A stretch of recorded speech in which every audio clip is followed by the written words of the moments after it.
আগামীর বাংলাদেশ এক নতুন সংবিধানের মাধ্যমে পরিচালিত হবে।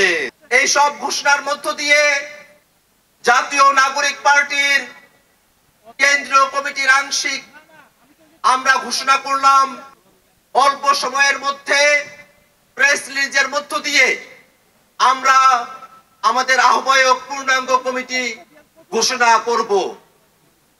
সারা দেশের মানুষের কাছে আহ্বান থাকবে, আজকের তরুণরা যে দায়িত্ব কাঁধে তুলে নিয়েছে, আপনারা সবাই দোয়া করবেন যেন মহান রব্বুল আলামিন, মহান সৃষ্টিকর্তা আমাদের এই তরুণদের স্বপ্নকে বাংলাদেশে বাস্তবায়ন করার তৌফিক দান করেন।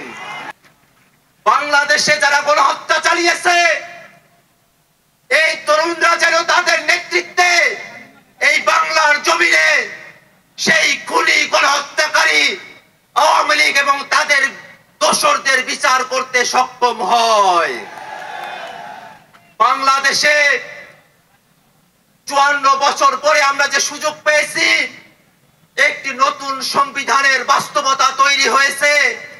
এই তরুণরা স্বপ্ন দেখে আগামীর বাংলাদেশ এক নতুন সংবিধানের মাধ্যমে পরিচালিত হবে।